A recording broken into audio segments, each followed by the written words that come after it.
Hello students, आप सभी का स्वागत है आपके अपने YouTube channel A to Z NCERT facts में। NTPC previous year MCQ series जो कि रेलवे के सभी एग्जाम्स के लिए रामबाण साबित हो सकता है आपका। तो जियोग्राफी का एनटीपीसी ग्रेजुएट लेवल 2025 में जून में हुए एग्जाम से सभी सवाल एक ही वीडियो में आपको मिलेंगे। तो इसमें सवाल आपको मिलेंगे 200 प्लस जीके एमसीक्यू जो कि होंगे सभी के सभी ज्योग्राफी से। तो चैनल में आप नए हैं तो जरूर आप जुड़ जाएं और बाकी वीडियो को आप शेयर करते हुए, वीडियो को लाइक करते हुए चलिए बढ़ते हैं इस सवाल और इस सीरीज जो हमारा 200 क्वेश्चन का हमारा जो लंबा वीडियो होने वाला है इसमें। तो वीडियो के अंत तक अगर आप बने रहिएगा तो आप ज़रूर सीखिएगा। और अगर आपको बस ऐसे ही मतलब क्या बोलते हैं नॉर्मल आपको 200 क्वेश्चन तक अगर आपको नहीं टिकना है तो आप पार्ट वाइज करके भी इससे देख सकते हैं। तो चलिए बढ़ते हैं सवाल की ओर। तो पहला सवाल क्या कहता है? पहला सवाल है, भारत की जनगणना के आंकड़ों के अनुसार 2011 में निम्न में से किस राज्य में अनुसूचित जनजाति यानी एसटी लिंगानुपात सबसे अधिक था? तो कौन सा राज्य में एसटी लिंगानुपात सबसे ज़्यादा था? 16 जून का यह सवाल है। गोवा, अरुणाचल प्रदेश, तमिलनाडु या मिजोरम? तो इसका सही जवाब आपका क्या है? तो गोवा में सबसे ज़्यादा लिंगानुपात था। 1000 में 1046 महिलाओं के साथ 2011 की जनगणना के अनुसार। अगला सवाल है क्वेश्चन नंबर 2, उपोष्णकटिबंधीय जेठ धारा निम्न में से किसके द्वारा मानसून की वापसी में महत्वपूर्ण भूमिका निभाती है? आईटीसी जेट को तेज करना, उष्णकटिबंधीय पूर्वी हवाओं को प्रतिस्थापित करना, शीत वायु के अभिवहन को सक्रिय करना, भूमि पर अवतरण को प्रेरित करना। तो उपोष्णकटिबंधीय जेठ धारा जो है किसके द्वारा मानसून की वापसी की महत्वपूर्ण भूमिका निभाती है? तो मानसून की वापसी जो होती है भूमि पर अवतरण को प्रेरित करने की वजह से, इससे उच्च दाब उत्पन्न होता है और निम्न दाब में मानसून वापस आता है। और उच्च दाब में मानसून क्या होता है? उच्च दाब में निम्न दाब में मानसून आता है और उच्च दाब में मानसून क्या होता है? वापस जाता है। तो उच्च दाब का प्रेरित करता है अवतलन से। अगला सवाल है क्वेश्चन नंबर 3। सवाल कहता है कि मध्य भारत के बुंदेलखंड में आकेंद्रित बस्तियों यानी न्यूक्लिएटेड सेटलमेंट के विकास में मुख्य रूप से किस कारक ने योगदान दिया है? खनिज संसाधन की वजह से वहां ज्यादा लोग हैं, या उपजाऊ मिट्टी, सिंचाई सुविधा, व्यापार मार्ग की निकटता, या सुरक्षा चिंताएं, या आक्रमण? यानी वहां जो न्यूक्लिएटेड सेटलमेंट है, आकेंद्रित बस्ती, उसका क्या कारण है? तो उसका कारण है सुरक्षा चिंताएं और आक्रमण भारत के बुंदेलखंड क्षेत्र में। तो ये बहुत मतलब ऐतिहासिक बात है कि बुंदेलखंड क्षेत्र में सुरक्षा चिंताएं जैसे आक्रमण का खतरा अक्सर लोगों को एक साथ केंद्रित बस्तियों में रहने के लिए प्रेरित करता है। और इसीलिए वहां जगह जगह में सघन आबादी मिलेगा आपको और फिर बाकी जगह में आपको खाली आबादी मिलेगा। तो यह एक ऐतिहासिक टर्म है जो कि भूगोल को असर प्रदान करता है। अगला सवाल है, बंगाल की खाड़ी अंतर सरकारी संगठन यानी बीओबीपी आईजीओ की 13वीं शासी परिषद की बैठक कहाँ आयोजित की गई? ढाका, चेन्नई, माले या फिर कोलंबो? तो 13वीं बैठक जो है बंगाल की खाड़ी वाला, जो बंगाल की खाड़ी अंतर सरकारी संगठन का मालदीव की राजधानी माले में आयोजित किया गया था। अगला सवाल है, भारत में सिंचाई की वह विधि जिसमें प्रत्येक पौधे तक निम्न दाब से पाइप के माध्यम से जल को वितरित किया जाता है, उसे क्या कहते हैं? खांचा सिंचाई, नहर सिंचाई, स्थानीय सिंचाई या नलकूप सिंचाई? तो प्रत्येक पौधे तक जिस तरीके से भेजा जाता है वो क्या है? वो लोकल सिंचाई है, जिसमें हम लोग लाइन बना के और उसके बाद फिर हम लोग भेजते हैं। इसे लोकलाइज्ड इरिगेशन कहा जाता है। अगला सवाल है क्वेश्चन नंबर 6, 2011 की जनगणना के अनुसार लक्षद्वीप के किस द्वीप की जनसंख्या सबसे कम है? कवरत्ती, बितरा, अगाटी या कल्पेनी? तो सबसे कम जनसंख्या वाला जो द्वीप है लक्षद्वीप का वो क्या है? तो वो बितरा है 2011 की जनगणना के अनुसार। अरुणाचल प्रदेश में हिमालय पर्वतमाला किस प्रकार स्थित है? उत्तर से दक्षिण, दक्षिण पश्चिम से उत्तर पश्चिम, पूर्व से पश्चिम या उत्तर पश्चिम से दक्षिण पूर्व? तो अरुणाचल प्रदेश में जो हिमालय का जो विस्तार है वो क्या है? दक्षिण पश्चिम से उत्तर पश्चिम। अगर इसको हम लोग देखें तो मान के चलिए ये आपका अरुणाचल प्रदेश इस प्रकार से हम लोग अगर पूर्वोत्तर भारत अगर हम लोग बनाते हैं तो दक्षिण पश्चिम से उत्तर पश्चिम यानी इस प्रकार से है। इस प्रकार से आपका हिमालय का विस्तार है वहां पर, यानी मुड़ा हुआ है। तो इसलिए दक्षिण पश्चिम से उत्तर पश्चिम बोला हुआ है। अगला सवाल है, मानसून पूर्व अवधि के दौरान भारत के किस भाग में संवहनीय वर्षा सामान्य है? मानसून से पहले छोटा नागपुर पठार, केरल तट, पश्चिमी घाट या फिर पूर्वी हिमालय। तो मानसून से पहले छोटा नागपुर पठार में संवहनीय वर्षा देखा जाता है, जिसे काल वैसाखी कहा जाता है। हालांकि यह आप विशेष तौर से अगर आप कहेंगे तो यह बंगाल के क्षेत्र में आपको देखने को मिलता है, लेकिन चूंकि ऑप्शंस के हिसाब से आपको जो ऑप्शन में बंगाल के करीब है वही आपको टिक मारना पड़ेगा। केंद्र शासित प्रदेश लक्षद्वीप का सबसे छोटा आबाद द्वीप कौन सा है? बितरा, अगाती, कवरत्ती या फिर मिनिकॉय। तो सही जवाब क्या है? बितरा। यह सवाल देखिए पीछे भी था और अभी भी है, यानी अलग अलग शिफ्ट में पूछा गया है। अगला सवाल है, भारत में अवभूमि सिंचाई मुख्यतः किन क्षेत्रों के लिए उपयुक्त होती है? उच्च जल स्तर क्षेत्र, रेतीली मिट्टी वाले क्षेत्र, निम्न जल स्तर क्षेत्र या निम्न मृदा उर्वर क्षेत्र। तो अवभूमि सिंचाई उच्च जल स्तर वाले क्षेत्र के लिए उपयोगी होता है, जहां पानी जड़ों तक आसानी से पहुंचाया जा सकता है। अवभूमि यानी सब सरफेस इरिगेशन इसे कहा जाता है। अगला सवाल है, निम्न में से कौन सा शहर भारत में वर्षा छाया क्षेत्र में है? गोवा, कोचीन, शिलांग या फिर पुणे। जहां बारिश कम होती है, वर्षा छाया क्षेत्र जो पड़ता है वो जगह कौन सा है? तो वो आपका पुणे पड़ता है। तो पुणे जो है वर्षा छाया क्षेत्र में आपका पड़ता है। अगला सवाल है क्वेश्चन नंबर 12, भारत में 10,000 से कम और 5,000 से अधिक आबादी वाले शहर को किस प्रकार की श्रेणी के रूप में बांटा जाता है? श्रेणी 1, श्रेणी 6, श्रेणी 5 और श्रेणी 2। तो इसका सही जवाब क्या हो जाएगा? तो श्रेणी 5 में बांटा जाता है। किसको? 10,000 से कम और 5,000 से अधिक। अगर कुछ श्रेणियों की बात करें तो अगर कुछ श्रेणी में हम लोग इसे बोल सकते हैं कि जो श्रेणी 1 जो है वो 10 लाख से ज़्यादा आबादी वाले शहर को क्या बोलते हैं? श्रेणी 1 बोलते हैं। और फिर 5 से 10 वाला फिर होता है, फिर 1 से 5 वाला फिर होगा, और उसके बाद 50,000 से 1 लाख, फिर 20,000 से 50,000, फिर 10,000 से 20,000 और फिर आपका क्या है? 5,000 से 10,000 तक। ये क्लास 5 वाला शहर है। अगला सवाल है क्वेश्चन नंबर 13, अंडमान निकोबार प्रशासन के अनुसार अंडमान और निकोबार द्वीप समूह में कुल कितने द्वीप समूह या फिर चट्टानी या उपचट्टानी दृश्यांश हैं, यानी कितने टापू हैं?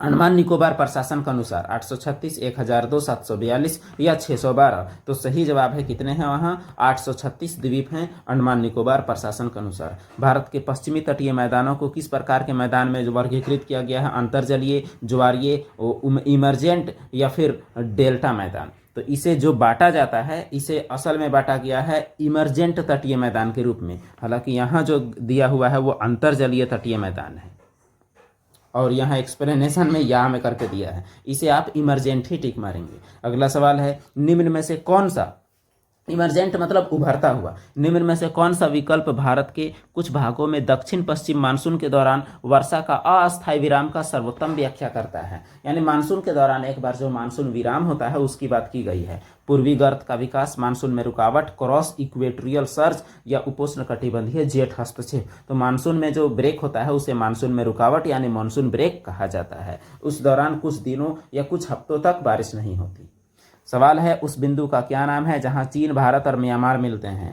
ट्राइजक्शन, दीफू, आजा या फिर किबिथू। तो सही जवाब है उस दर्रा का नाम क्या है? तो उस दर्रा का नाम दीफू दर्रा है, जहां पर ये तीनों मिलते हैं। अगर हम लोग इसे मैप में देखें तो मैप में आपको 1 मिनट मैप में हम लोग दिखाते हैं।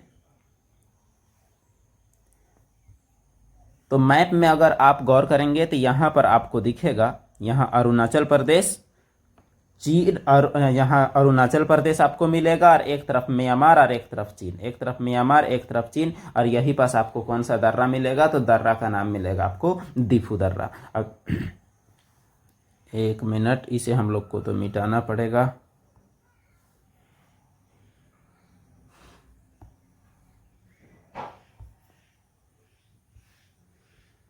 अगला सवाल हमारे पास है, भारत के महापंजीयक एवं जनगणना आयुक्त कार्यालय के अनुसार 10 मिलियन से अधिक जनसंख्या वाले शहर को किस प्रकार की शहरी बस्ती के रूप में वर्गीकृत किया जाता है? Town, metropolitan city, metro town या मेगा सिटी। तो 10 लाख से ज़्यादा आबादी वाले को क्या कहा जाता है? मेगा सिटी कहा जाता है। अगला सवाल है, निम्नलिखित शहरों में से कौन सा शहर प्रमुख याम्योत्तर के सबसे निकट है? अगरतला, अहमदाबाद, दिल्ली या फिर कन्याकुमारी। तो सबसे निकट में कौन है? तो वो प्रमुख याम्योत्तर के सबसे निकट में आपका अहमदाबाद आपका पड़ेगा। यहाँ ऑप्शंस में से लेकिन आप गौर करेंगे तो यहाँ जो दिल्ली जो है, दिल्ली का जो देशांतर जो होता है वो आपका 77 डिग्री सेल्सियस है। और उसके बाद अहमदाबाद का क्या है, तो अहमदाबाद का 72 डिग्री है। और जो मेरिडियन लाइन है वो आपका क्या है, तो वो आपका 82.5 डिग्री है। तो 82.5 के ज़्यादा करीब आपको देखना है कि 82.5 के ज़्यादा करीब कौन है। तो ज़्यादा करीब तो आपका सीधा सा बात है कि आपका 77 वाला होगा, यानी यहाँ जवाब गलत है। आपका जवाब क्या होगा, तो दिल्ली होगा। अगला सवाल है, कौन सी भू आकृतिक संरचना शिवालिक के समानांतर है, लगभग 8-10 किलोमीटर चौड़ी है। डेल्टा, दोआब, भाबर या फिर तराई। शिवालिक यानी हिमालय का जो दक्षिणी तराई है उसके समानांतर कौन सी चीज है, डेल्टा, दोआब, भाबर या फिर तराई। तो इसका सही जवाब क्या है, तो भाबर होता है। सबसे मतलब भाबर शिवालिक पहाड़ी के समांतर एक संकरा बेल्ट होता है, वहां पर नदियां भूमिगत हो जाती हैं। अगला सवाल है, भारत के पूर्वी तटीय मैदानों को किस प्रकार के तट के रूप में वर्गीकृत किया जाता है, उद्गामी यानी इमर्जेंट, चट्टानी या जलमग्न या फिर वलित। तो इसका सही जवाब हो जाएगा, यहाँ तो आपका इमर्जेंट दिया हुआ है, तो ये जवाब भी आपका सही दे रखा है, उद्गामी कोस्ट। यहाँ पर आपको ये चीज़ देखना पड़ेगा कि जो आपका पूर्वी तट और पश्चिमी तट, ये दो प्रकार के जो तट हैं, तो दोनों के दोनों तटों का वर्गीकरण के हिस्से जो हैं वो दोनों प्रकार से हैं। इसी प्रकार से मतलब, लेकिन ज़्यादातर जो है दोनों तरफ के तट वो क्या है, इमर्जेंट है। इसीलिए आप दोनों टाइम में भी अगर आप इमर्जेंट में जाएंगे, उद्गामी में, पूर्वी तट या पश्चिमी तट, तो आपका जवाब गलत नहीं होगा। अगला सवाल है क्वेश्चन नंबर 21, भारत का प्रादेशिक जल आधार रेखा कितने समुद्री मार्ग तक फैला हुआ है, यानी समुद्री बाउंड्री का प्रादेशिक भाग 200 मील, 24 मील, 12 मील या 100 मील। तो इसका सही जवाब क्या है, 12 मील है। तो यह अंतर्राष्ट्रीय समुद्री कानून सम्मेलन के तहत जो टेरिटोरियल वाटर जो है वो 12 मील तक फैला हुआ होता है। अगला सवाल है, राजस्थान में स्थित कौन सी झील कृत्रिम झील है, पुष्कर, आना सागर, रामगढ़ या फिर सांभर। तो जो आना सागर झील है वो क्या है, कृत्रिम झील है। इसका निर्माण 12वीं सदी में किया गया था। बाकी पुष्कर और सांभर जो है वो प्राकृतिक झीलें हैं। ईस्टर्न पेरिफेरल एक्सप्रेसवे का निर्माण यातायात की भीड़ भाड़ कम करने के लिए किया गया है। तो बेंगलुरु से होते हुए, दिल्ली से होते हुए, मुंबई से होते हुए या फिर चेन्नई से होते हुए, ईस्टर्न पेरिफेरल एक्सप्रेसवे का निर्माण, तो इसका निर्माण दिल्ली से होते हुए किया गया है। यानी दिल्ली में यातायात का भीड़ भाड़ कम करने के लिए इसका हिसाब लगाया गया है, ईस्टर्न पेरिफेरल एक्सप्रेसवे का निर्माण। उत्तराखंड में पाए जाने वाली निम्न में से कौन सी वनवासी जनजाति मौसमी प्रवास और वन आधारित मवेशी पशुचारण के लिए जानी जाती है, थारू, गद्दी, वन गुज्जर या फिर भील। तो उत्तराखंड में पाए जाने वाली कौन सी जनजाति वनवासी जनजाति मौसमी प्रवास के लिए जानी जाती है, तो सही जवाब है वन गुज्जर जो है वो मौसमी प्रवास के लिए जानी जाती है। अगला सवाल है, मई 2025 में जेनकुरुबा परिवारों को भारत के निम्न में से किस बाघ अभयारण्य में स्थित उनकी पैतृक भूमि पर पुनः कब्जा मिल जाएगा, नागरहोल, मानस, हेमिस या फिर सरिस्का। तो कौन सा बाघ अभयारण्य में उनको पैतृक भूमि पर पुनः कब्जा मिल जाएगा, तो यह चर्चा का विषय है, इसलिए यह सवाल पूछा है। तो यह नागरहोल जो कि कहाँ है, कर्नाटक में स्थित है। यह जेनकुरुबा जनजाति का निवास स्थान है। अगला सवाल, भारत के उत्तरी मैदान की पश्चिम से पूर्व तक कुल लंबाई क्या है, 1600 किलोमीटर, 3200, 3500 या फिर 2400। तो उत्तरी मैदान का कुल चौड़ाई या फिर लंबाई कितना है, तो लंबाई आपका है 2400 और चौड़ाई आपका 80 से 320 किलोमीटर। अगला सवाल है, किस पर्वत श्रृंखला में फूलों की घाटी राष्ट्रीय उद्यान है, काराकोरम, पश्चिम हिमालय, पीर पंजाल, धौलाधर। तो सही जवाब है पश्चिमी हिमालय में फूलों की घाटी स्थित है, और ये कहाँ है, ये उत्तराखंड में है। अगला सवाल है, थार रेगिस्तान में पाए जाने वाले अर्धचंद्राकार टीलों को क्या कहा जाता है, इल्सेनबर्ग, यारडांग, अर्ग या फिर बरचांस यानी बरखान। तो थार रेगिस्तान में पाए जाने वाले अर्धचंद्राकार टीलों को क्या कहा जाता है, जो इस प्रकार से अर्धचंद्राकार होते हैं, 1 मिनट, ऐसे आपका होता है, तो उसे क्या कहा जाता है, तो उसे बरखान कहा जाता है। अगला सवाल है, शीतकाल में भारत की जलवायु को प्रभावित करने वाली जेट धाराओं की सामान्य दिशा क्या होती है, पश्चिम से पूरब, दक्षिण पश्चिम से उत्तर पूरब, पूरब से पश्चिम, दक्षिण पूर्व से उत्तर पश्चिम। तो शीतकाल में भारत कि जलवायु को प्रभावित करने वाली जेट धाराओं की दिशा क्या होती है, तो वो पश्चिम से पूरब होती है। अगला सवाल है, लवणीय और क्षारीय मृदा सबसे अधिक कहाँ है? पश्चिमी हिमालय, गंगा गोदावरी डेल्टा, सूखा पर्वन क्षेत्र, दक्कन का पठार। तो सही जवाब है सूखा पर्वन क्षेत्र में लवणीय और क्षारीय मृदा ज्यादा होती है, जैसे गुजरात और राजस्थान और मध्य प्रदेश के कुछ हिस्से। निम्न में से कौन सी वृक्ष प्रजाति भारत में पर्णपाती वनस्पति का उदाहरण है? बांस, बबूल, देवदार या फिर साल, यानी पत्ता किसका झड़ता है? तो सही जवाब साल, जो कि झारखंड का राजकीय वृक्ष है। 24 डिग्री अक्षांश किस भारतीय राज्य की राजधानी के सबसे निकट है? यानी 24 डिग्री 23 डिग्री करीब है, यानी कर्क रेखा कहां पर से गुजरता है? रायपुर, भोपाल, दिसपुर या फिर पटना। तो सही जवाब क्या हो जाएगा? भोपाल, मध्य प्रदेश की राजधानी। हिमालय की सबसे पूर्वी विस्तार निम्न में से क्या शामिल नहीं है? नागा, खासी, मिजो या फिर पटकाई। तो हिमालय का पूर्वी विस्तार में खासी पहाड़ी शामिल नहीं है, क्योंकि खासी पहाड़ी मेघालय में है, प्रायद्वीपीय पठार का हिस्सा है, न कि हिमालय का। गारो, खासी, अर्जेंटिया। बाकी नागा, मिजो और पटकाई हिमालय का विस्तार है। भारत में निम्न में से कौन सा क्षेत्र 16 वनों के लिए जाना जाता है? थार, पूर्वी घाट, सुंदरबन या पश्चिमी घाट। तो सही जवाब है पश्चिमी घाट 16 वनों के लिए जाना जाता है। सवाल है, द्वीपों का कौन सा समूह 8 से 12 डिग्री और 13 डिग्री उत्तरी अक्षांश 8 से 12 डिग्री 13 मिनट उत्तरी अक्षांश और 71 से 74 के बीच पाया गया है? ये एनसीईआरटी का डायरेक्ट सवाल है। अंडमान निकोबार या फिर लक्षद्वीप या रामेश्वरम। तो सही जवाब है लक्षद्वीप का ये कोऑर्डिनेट्स है, जो कि 8 से 12 है और 71 से 74 है। सवाल है, साबरमती नदी निम्न में से किस स्थान से निकलती है? पश्चिमी घाट महाराष्ट्र, अरावली राजस्थान, सतपुड़ा गुजरात या विंध्य मध्य प्रदेश। तो साबरमती नदी जो है वो अरावली राजस्थान से निकलती है, अरावली की पहाड़ियों से। भारत में थार रेगिस्तान का अनुमानित क्षेत्रफल कितना है? 1,50,000 kilometre square, 1,00,000 kilometre square, 1,70,000 kilometre square, 2,00,000 kilometre square. तो सही जवाब है 1,70,000 किलोमीटर स्क्वायर, यह थार का अनुमानित क्षेत्रफल है। अगला सवाल है, निम्न में से कौन सी नदी यमुना नदी की सहायक है? गोमती, सोन, तीस्ता या फिर टोन्स। तो यमुना की सहायक कौन है? तो ये टोन्स नदी यमुना की सहायक है। बाकी सोन, गोमती ये तो गंगा की सहायक नदियां हैं, और जो तीस्ता है ये ब्रह्मपुत्र की सहायक नदी है। विशाल भारतीय मैदानों के किस क्षेत्र में उच्च आर्द्रता और कच्छ स्थितियां होती है, यानी मार्शी स्थितियां होती है, यानी वहाँ नमी ज़्यादा है? भांगर, बाबर, डेल्टा या फिर तराई। तो किस क्षेत्र में ज़्यादा नमी है? तो तराई क्षेत्र में। तराई क्षेत्र में क्या होता है? पानी आपका जमा हुआ आपको मिलेगा और कीचड़ आपको मिलेंगे। अगला सवाल है क्वेश्चन नंबर 40, इनमें से कौन सा भारत का सुदूर पश्चिमी आवासित गांव है? गुहार मोटा लिखा है, गुहार मोता होगा। लखपत, तनोत, कोटेश्वर। तो सुदूर पश्चिमी यानी सबसे पश्चिमी कौन है? तो गुहार मोता, जो कि भारत का सबसे पश्चिमी जगह है, जो कि गुजरात में स्थित है। गुहार मोती इसे भी लिखता है। इसे क्या लिखेगा? आपको गुहार मोती भी आपको लिखा हुआ इसका मिलेगा। अगला सवाल है, भारत की जनगणना 2001 के अनुसार किस नगरीय क्षेत्र की पहचान मिलियन प्लस नगरीय समूह के रूप में की गई है? कन्नौज, देहरादून, लखनऊ या फिर चंडीगढ़। तो सही जवाब है लखनऊ की पहचान मिलियन प्लस नगरीय समूह के रूप में की गई है। बृहत हिमालय श्रृंखला का अन्य नाम क्या है? केंद्रीय अक्षीय रेंज, शिवालिक, पूर्वोत्तर पहाड़ी, आंतरिक हिमालय। तो बृहत हिमालय को एक नाम दिया गया आंतरिक हिमालय, या फिर महान हिमालय या हिमाद्री का नाम दिया गया है।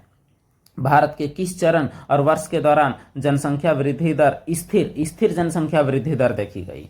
चरण 4 1981 से 11, चरण 3 1951 से 81, चरण 2 1921 से 51, चरण 1 1891 से 1921। तो स्थिर जनगणना जो देखा गया 1921 से 1951 तक स्थिर वृद्धि दर देखा गया था जनसंख्या का। सवाल अगला है, भारत में प्रति टन किलोमीटर ऊर्जा खपत के संबंध में कौन सी प्रणाली सबसे अधिक कुशल है, यानी सबसे कम ऊर्जा खपत कौन सी प्रणाली में होती है? रेल मार्ग, अंतर्देशीय जल मार्ग, वायु मार्ग, सड़क मार्ग। तो सबसे बढ़िया आपका जहाज वाला सिस्टम है पानी जहाज का, तो अंतर्देशीय जल मार्ग में सबसे कम ऊर्जा खपत होता है। सवाल अगला है, किस द्वीप का नाम बदलकर स्वराज द्वीप नाम रखा गया है? तो नील द्वीप, रॉस द्वीप, बैरन द्वीप, हैवलॉक द्वीप। तो सही जवाब है हैवलॉक द्वीप, जो अंडमान निकोबार द्वीप समूह का एक हिस्सा है, उसका नाम स्वराज द्वीप रखा गया है। निम्न में से कौन सा मैकाल श्रृंखला का सबसे ऊंचा शिखर है? गुरु शिखर, अनामुडी, कालसुबई या फिर अमरकंटक। तो मैकाल श्रृंखला का सबसे ऊंचा शिखर कौन है? अमरकंटक, जो कि कहां पड़ता है? तो ये आपका एमपी की बात हो रही है। अगला सवाल है, निम्न निम्नलिखित में से कौन सी भारत की सबसे बड़ी लवणीय आर्द्रभूमि यानी सलाइन वेटलैंड है? वुलर झील, सांभर झील, पुलिकट झील या फिर चिल्का झील? तो सही जवाब है सांभर झील सबसे बड़ी लवणीय यानी सबसे ज्यादा लवणीय की भी बात की गई है। तो अगर देखिए यहाँ पर दो बात है, अगर सबसे बड़ी लवणीय आर्द्रभूमि अगर बोला जाए, सबसे बड़ी लवणीय आर्द्रभूमि, तो ये आपका चिल्का झील हो जाएगा सबसे बड़ी में, लेकिन सबसे लवणीय में आपका सांभर झील होगा। तो इसमें अगर देखा जाए इस सवाल में, तो भारत की सबसे बड़ी लवणीय आर्द्रभूमि, तो आप इसको चिल्का में टिक मारिए, सांभर में बिल्कुल नहीं। सवाल अगला है, पश्चिमी घाट के पश्चिमी भाग में गहन वर्षा किस प्रकार की वर्षा परिघटना के लिए के कारण होती है?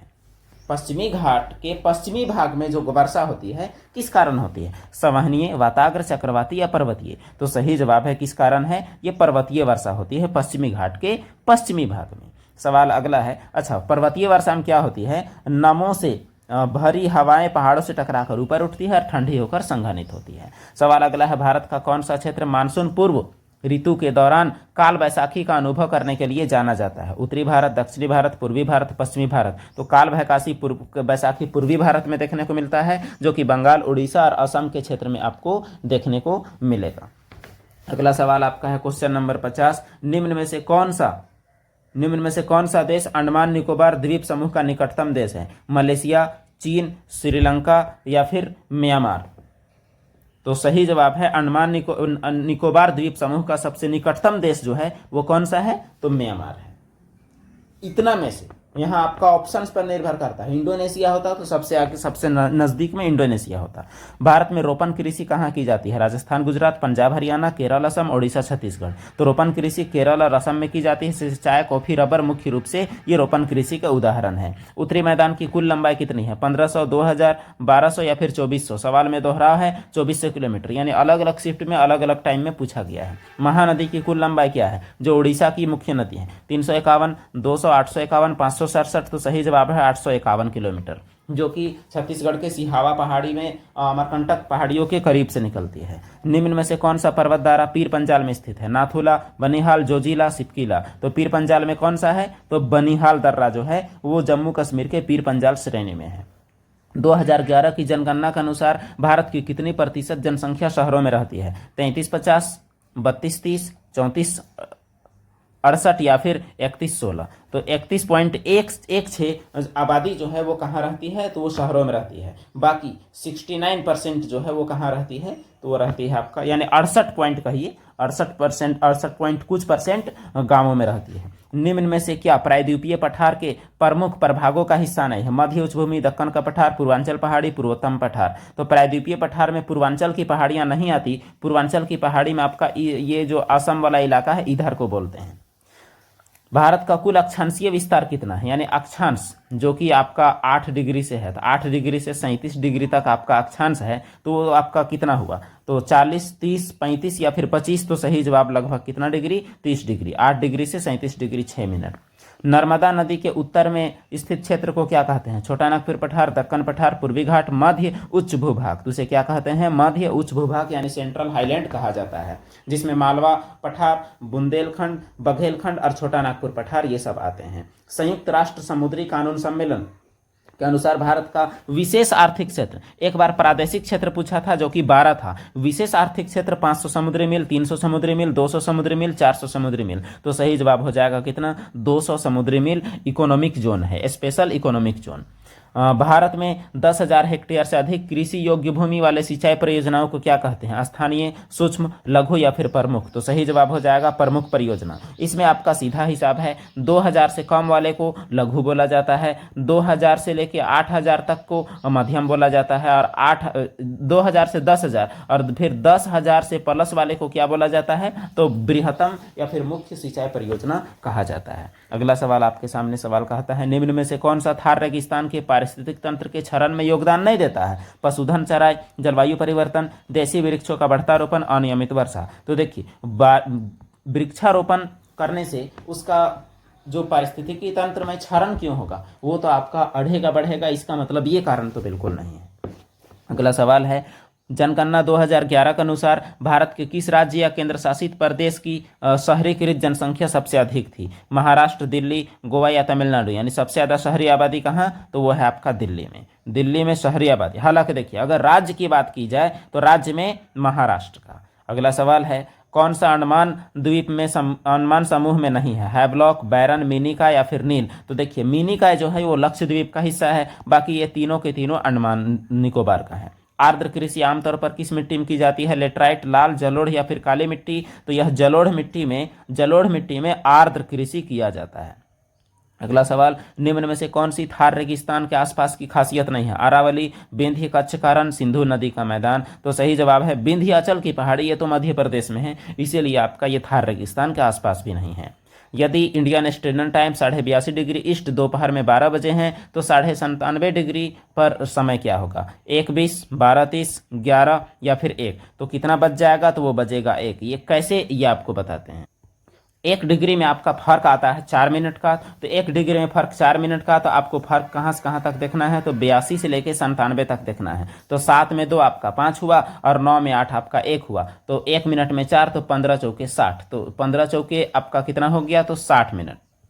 अब यहां पर देखना है कि 60 मिनट के फर्क में एक 11 बजे भी है, एक 1 बजे भी है, तो जब देशांतर बढ़ेगा तो समय भी आपका क्या होगा? तो समय भी आपका बढ़ेगा। इसका मतलब 12 में आप मतलब 1 घंटा और जोड़ दीजिए तो आपका 1 बजे होगा। अगला सवाल हो जाएगा क्वेश्चन नंबर 67। भारत के मानचित्र में मालवा का पठार छोटा नागपुर के सापेक्ष में किधर है? उत्तर में, पूरब में, दक्षिण में या फिर पश्चिम में? तो सही जवाब हो जाएगा किधर? पश्चिम में। इसको भी हम लोग थोड़ा सा मैप के माध्यम से इसे देखना हम लोग को अच्छा रहेगा। 1 मिनट। तो चलिए, ये रहा आपका मैप। तो ये मैप में आप देखेंगे तो यहाँ आपका मालवा का पठार और छोटा नागपुर पठार, ये आपका छोटा नागपुर का पठार है और ये आसपास आपका मालवा का पठार है। तो यहाँ पर देखिए दोनों का लोकेशन, ये आपको समझ में आ चुका होगा। तो ये दूसरा पेज में हमारा आ गया है, इसका मतलब इसे हम लोग को मिटाना पड़ेगा।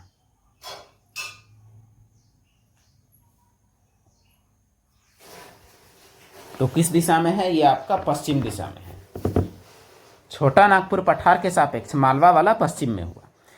अगला सवाल है क्वेश्चन नंबर 68। भारत की जलवायु को आकार देने में हिमालय की भूमिका में कौन सी बात शामिल नहीं है? उत्तर भारत में बर्फबारी में योगदान देना, मध्य एशिया से आने वाली ठंडी हवाओं को रोकना, दक्षिण पश्चिमी मानसूनी पवनों के लिए अवरोधक का काम करना, संवहन धाराएं बनाना। 3 के 3 तो आपका काफी रिलेवेंट है, चौथा को छोड़कर। इसका मतलब संवहनीय धारा बनाना हिमालय का तो बिल्कुल भी काम नहीं है, बाकी सभी काम हिमालय के जरूर हैं। रोहतांग दर्रा कहाँ स्थित है? जास्कर पर्वतमाला कारगिल के पास, शिवालिक पहाड़ी में देहरादून के पास, पूर्वी पीर पंजाल मनाली के पास, धौलाधार में धर्मशाला के पास। तो रोहतांग दर्रा जो है पूर्वी पीर पंजाल में मनाली के पास स्थित है। दक्षिण भारत की सबसे ऊंची चोटी अनाईमुडी किन पहाड़ियों श्रृंखलाओं के ट्राइजक्शन पर है? नीलगिरी, पश्चिमी घाट, पूर्वी घाट, महादेव, मैकाल या फिर राजपीपल, अन्नामलाई, इलायची या फिर पालनी, राजमहल, गारो या फिर खासी? तो देखिए 3 पहाड़ी जहां नीलगिरी, पश्चिमी घाट, पूर्वी घाट मिलते हैं। अच्छा, एक मिनट, वहां पर तो कुछ और है। ये अनाईमुडी जो है वो अन्नामलाई का है, इसीलिए आपका क्या हो जाएगा जवाब? अन्नामलाई पर्वत श्रृंखला। और इलायची और पालनी जहां पर मिलते हैं वहीं उसी का जो त्रिजंक्शन है वहीं पर है अनाईमुडी। अगला सवाल है, विशाल मैदान के निर्माण से पहले हिमालय और दक्कन पठार के बीच कौन सा प्राकृतिक भूमि मौजूद थी?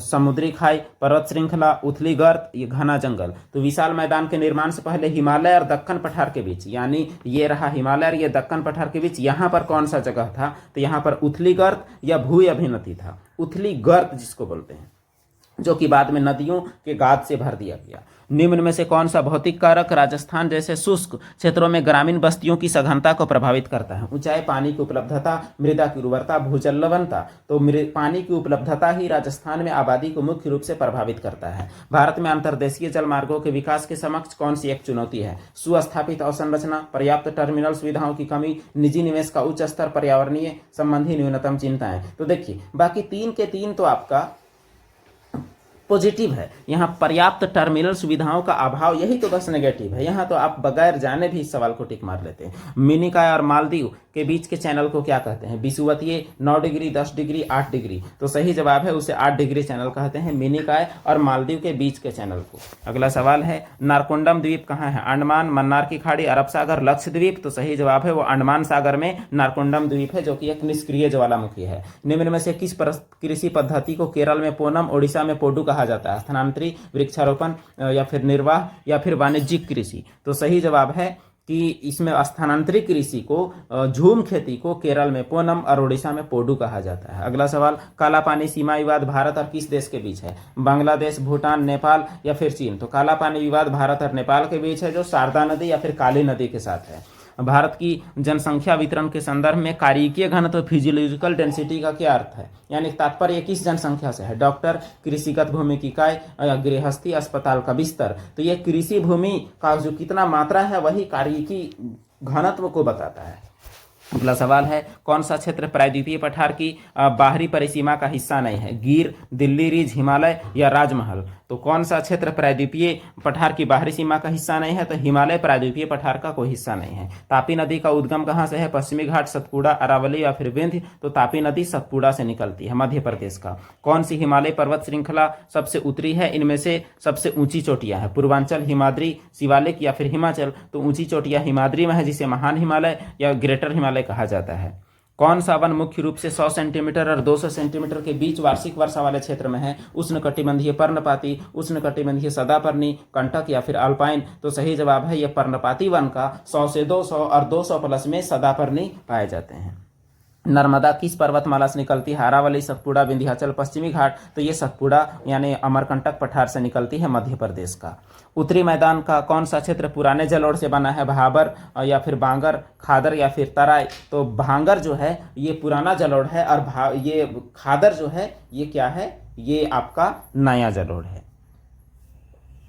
अगला सवाल है, पाक जलडमरू मध्य किसका प्रवेश द्वार है? पर्शियन खाड़ी, खंबात की खाड़ी, अरब सागर, बंगाल की खाड़ी। तो ये बंगाल की खाड़ी का प्रवेश द्वार है। पाक जल संधि ये श्रीलंका और भारत के बीच है। तो ये बंगाल की खाड़ी में घुसने का एक रास्ता है। शीतकालीन पश्चिमी जेट धाराओं का क्या महत्व है? तमिलनाडु में वर्षा को प्रभावित करना, पूर्वी घाटों पर बर्फबारी लाना, भारत के पश्चिमी विक्षोभ को दिशा देना, मानसून के पीछे हटने का कारण बनना। तो शीतकाल में पश्चिमी जेट धाराओं का महत्व क्या है? भारत में पश्चिमी विक्षोभ को दिशा प्रदान करना, जिसके वजह से बारिश होती है। अरावली और विंध्य पर्वतमाला के बीच कौन सा पठार है? दक्कन, मेघालय, मालवा, छोटा नागपुर। अरावली और विंध्याचल के बीच में जो पठार है उसे मालवा का पठार कहा जाता है। एक अरावली और एक विंध्य के बीच, यहाँ गुजरात, मध्य प्रदेश के आसपास। निम्न में से कौन सी नदी अजमेर के पास अरावली पर्वतमाला की पश्चिमी ढलान से निकलती है, जिसे सागरमती के नाम से जानते हैं? सरस्वती, चंबल, लूनी या फिर दृश्यवती। तो सही जवाब इसका क्या है? तो लूनी है, इसे सागरमती बोला गया। साबरमती अलग है और सागरमती अलग है। क्वेश्चन नंबर 89, भारत का कौन सा राज्य भूटान और बांग्लादेश के साथ अपनी सीमा साझा करता है? मेघालय, सिक्किम, मिजोरम या फिर असम। तो भूटान और बांग्लादेश के साथ सीमा साझा कौन करता है? तो असम करता है। अगला सवाल, भारत में पवन दिशा के मौसमी परिवर्तन में कौन सा कारक सबसे महत्वपूर्ण भूमिका निभाता है? उच्चावच, मानसून दाब, महासागरीय धारा या अक्षांश। तो भारत में पवन का दिशा का जो परिवर्तन में कौन सा कारक मेन भूमिका निभाता है? तो सही जवाब है ये मानसून ही। तो पवन का दिशा के आधार पर ही तो मानसून का आना, मानसून का जाना, ये सभी चीजें संभव होती है। अगला सवाल है हमारा, उत्कल मैदान। एक मिनट। उत्कल मैदान भारत के तटीय मैदान के किस भाग में स्थित है? उत्कल मैदान पूर्वी तटीय मैदान, कोंकण तट, मालाबार तट या पश्चिम तटीय मैदान। तो उत्कल मैदान जो स्थित है तो उसका लोकेशन आपका हो जाएगा कौन सा? तो पूर्वी तटीय मैदान। अगर आप नक्शा में देखेंगे तो ऐसे आपका अगर भारत का नक्शा है तो ओडिशा आसपास के मैदान को उत्कल मैदान बोलते हैं, और ये आपका किस तरह का मैदान है? तो पूर्वी तट का मैदान है। अगला सवाल है आपके सामने, कौन सी मृदा नाइट्रोजन और फास्फोरस में कम लेकिन लौह और एल्युमिनियम में समृद्ध होती है? काली मृदा, जलोढ़ मृदा, मरुस्थलीय मृदा या लेटेराइट मृदा। तो सही जवाब इसका हो जाएगा कौन सा मृदा? लेटेराइट मृदा। लेटेराइट का मतलब होता है ईंट, यानी ईटा माटी जिसको बोल सकते हैं, जो कि लगभग लाल होता है। पहाड़ी मिट्टी भी बोल सकते हैं। इसमें एल्युमिनियम ऑक्साइड और लौह ऑक्साइड की मात्रा होती है, जबकि नाइट्रोजन और फास्फोरस की क्या होती है? कमी होती है। यह मृदाएं उच्च तापमान और भारी वर्षा वाले क्षेत्रों में बनती हैं। अगला सवाल है, निम्नलिखित में से किस मृदा की जल धारण क्षमता सबसे अधिक होती है? जलोढ़, काली, मरुस्थलीय या फिर लाल मृदा? तो जल धारण क्षमता सबसे अधिक होती है किसकी? काली मृदा की। काली मृदा जिसे रेगर मृदा कहते हैं या कपासी मिट्टी भी कहते हैं, यह उच्च मिट्टी सामग्री और किले के कारण पानी को लंबे समय तक रोक रखने की क्षमता रखती है। गर्मियों के दौरान थार मरुस्थल निम्न में से किसके कारण कम दाब वाला क्षेत्र बन जाता है? यानी वहां से हवा गायब हो जाता है। क्यों? पश्चिमी विक्षोभ, वाताग्र चक्रवात, तीव्र सौर ताप या फिर तटीय आर्द्रता। तो किस वजह से वहां हवा ऊपर उठ जाती है गर्म होके? तो उसका वजह है तीव्र सौर तापन, क्योंकि वहां बहुत ज़्यादा गर्मी पड़ता है। अगला सवाल है, भारत की कोन्याक जनजाति मुख्य रूप से भारत के किस राज्य में पाई जाती है? उत्तर प्रदेश, बिहार, अरुणाचल प्रदेश, उत्तर प्रदेश, नागालैंड, अरुणाचल या नागालैंड और सिक्किम। तो कोन्याक जनजाति कहाँ पाई जाती है? तो वो नागालैंड और अरुणाचल प्रदेश में पाई जाती है। नागालैंड के मोन जिले और अरुणाचल प्रदेश के चांगलांग जिले में कोन्याक जनजाति मुख्य रूप से पाई जाती है। अगला सवाल है, निम्न में से कौन सा राज्य टांका या कुंड जैसी अपनी विलक्षण जल संरक्षण विधियों के लिए प्रसिद्ध है? एनसीईआरटी का यह डायरेक्ट सवाल है। राजस्थान, उत्तर प्रदेश, कर्नाटक या फिर मध्य प्रदेश? तो टांका नामक जल संरक्षण की विधि राजस्थान में, जहां जल की जो बहुत ज़्यादा कमी भी होती है, वहां उपयोग किया जाता है। अगला सवाल है, निम्न में से कौन सी पद्धति पूर्वोत्तर भारत में अधिकतर अपनाई जाती है कृषि की और मृदा अपरदन का कारण बनती है? मिश्रित, वेदिका, डेयरी या फिर स्थानांतरी? तो स्थानांतरी कृषि मृदा अपरदन का कारण बनती है, जिसे झूम खेती कहते हैं, क्योंकि यहाँ जंगल काटकर खेती की जाती है, फिर दूसरे जगह में खेती की जाती है। अगला सवाल है, कोरोमंडल तट भारत के किस भाग में है? उत्तरी पूर्वी तट, दक्षिण पश्चिमी, उत्तरी पश्चिमी या दक्षिण पूर्वी? तो सही जवाब है दक्षिण पूर्वी। कैसे, ये आपको बताएं। देखिए, अगर ये आपका भारत का नक्शा है तो कोरोमंडल तट कहाँ पर हो जाएगा? तो कोरोमंडल तट ये तमिलनाडु वाला तट को बोलते हैं। तो ये वाला तट आपका किधर का है? तो इधर आपका हुआ पूरब, इधर हुआ दक्षिण, तो ये इस डायरेक्शन में हुआ, इसका मतलब दक्षिण पूर्वी तट है। अगला सवाल है, निम्न में से कौन सा भारत में टीयर 1 शहर का उदाहरण है? भोपाल, जयपुर, अमृतसर या कोलकाता? तो टीयर 1 शहर यानी मिलियन सिटी का उदाहरण कौन सा है? तो जवाब आपका कौन सा हुआ? कोलकाता हुआ। अगला सवाल है, हिमालय पर्वतमाला का सबसे बाहरी भाग बनाने वाली शिवालिक पहाड़ियां, जिसे लेसर हिमालय कहा जाता है, यह बाह्य हिमालय किस भारतीय राज्य में फैली हुई है? अरुणाचल से मणिपुर, बिहार से बंगाल, जम्मू कश्मीर से उत्तराखंड, पंजाब से सिक्किम? तो यह फैला हुआ है कहाँ तक? जम्मू कश्मीर से लेके उत्तराखंड तक फैला हुआ है शिवालिक। उसके आगे शिवालिक नहीं है। बिहार में आपको शिवालिक देखने को नहीं मिलेगा। अगला सवाल है, भारत में मानसून की वापसी किस मौसमी परिवर्तन के कारण होती है? दिन का तापमान बढ़ जाने के कारण, मानसून आरंभ के कारण, ध्रुवीय धाराओं की वापसी के कारण, आईटीसीजेड के दक्षिण की ओर स्थानांतरित होने के कारण? तो इसका सही जवाब है आईटीसीजेड के दक्षिण की ओर स्थानांतरित होने के कारण। इसका सही अगर एक्सप्लेनेशन देखें तो देखिए, ये आपका भूमध्य रेखा है, लेकिन भूमध्य रेखा में तापमान तो बहुत ज्यादा बढ़ने के कारण यहाँ निम्न दाब होता है, लेकिन यह एग्जैक्ट भूमध्य रेखा में ही होगा, कोई जरूरी तो नहीं है। तो जहां पर भी ऐसा होता है उसी जगह को आईटीसीजेड बोलते हैं। तो यह उत्तर की ओर आ जाता है एक बार और एक बार दक्षिण की ओर। अगर उत्तर की ओर आ जाएगा तो उस दौरान मानसून के बनने की बात होगी, और दक्षिण की ओर चला जाएगा तो मानसून वापस की बात होगी। यही आईटीसीजेड होता है, इंटर ट्रॉपिकल कन्वर्जेंस जोन होता है, जिससे मानसून की वापसी दक्षिण की ओर जाने पर हो जाती है। अगला सवाल है, निम्न में से कौन सा राज्य गंगा के मैदान से आच्छादित नहीं है? हरियाणा, पंजाब, पश्चिम बंगाल या फिर बिहार? या गंगा का मैदान कहाँ नहीं है, ये पूछा हुआ है। तो पंजाब में गंगा का मैदान कहाँ से आएगा? देखा जाए तो हरियाणा में भी गंगा का मैदान नहीं है, लेकिन यमुना के कारण थोड़ा बहुत कह सकते हैं। अगला सवाल है, पहाड़ी क्षेत्रों में ढलानों को सीढ़ीनुमा काटकर किस प्रकार की खेती की जाती है? वेदिका, विस्तीर्ण, आर्द्र भूमि या फिर मिश्रित? तो वहाँ जो पहाड़ों में खेती की जाती है उसे क्या कहते हैं? उसे वेदिका खेती कहते हैं, सीढ़ीनुमा खेती या फिर टेरेस फार्मिंग कहते हैं। पहाड़ी ढलानों पर पानी के बहाव को नियंत्रित करने और मृदा अपरदन को रोकने के लिए ऐसी खेती की जाती है। भारत के सुदूर पूर्वी और सुदूर पश्चिमी बिंदुओं के बीच की दूरी कितनी है? यानी पूरब से पश्चिम लंबाई क्या है? 2933, 2500, 3500 या फिर 3214? तो पूरब से पश्चिम लंबाई है 2933, वहीं उत्तर से दक्षिण लंबाई है 3214। अगला सवाल है, उत्तर भारत का विशाल मैदान किस नाम से प्रसिद्ध है? उत्तरी दक्कन का मैदान, यमुना घाटी का मैदान, सिंधु गंगा ब्रह्मपुत्र मैदान, हिमालय का तलहटी मैदान? तो सही जवाब हो जाएगा सिंधु गंगा ब्रह्मपुत्र मैदान के नाम से प्रसिद्ध है उत्तर भारत का मैदान। अगला सवाल आपके सामने है, क्वेश्चन नंबर 106, भारत भूटान सीमा मुख्य रूप से निम्न में से किसके द्वारा परिभाषित की जाती है? बाढ़ लगी है सीमा, या मरुस्थल, पहाड़ और संधि, या व्यापार चौकिया? तो भारत और भूटान के बीच में पहाड़ और संधियां हैं। अगर आप नक्शा में देखेंगे तो कुछ इस प्रकार से आपको मिलेगा। तो इस प्रकार से आप यहाँ पर जैसे अगर भूटान है तो यहाँ इधर भी हिमालय, पहाड़ और बाकी पहाड़ियों और संधियों से घिरी हुई है। अगला सवाल आपके सामने सवाल कह रहा है, गृह मंत्रालय की वार्षिक रिपोर्ट 2022-23 के अनुसार कितने भारतीय राज्यों और केंद्र शासित प्रदेशों में समुद्री तट है? 10 राज्य, 5 केंद्र शासित, 9 राज्य, 4 केंद्र शासित, 8 राज्य, 3 केंद्र शासित, 11 राज्य, 6 केंद्र शासित। तो सही जवाब क्या हो जाएगा इसका? 9 राज्य और 4 केंद्र शासित प्रदेश। अब कैसे कैसे ये हम लोग देखते हैं। गुजरात, महाराष्ट्र, गोवा, कर्नाटक, केरल, तमिलनाडु, आंध्र प्रदेश, उड़ीसा और पश्चिम बंगाल।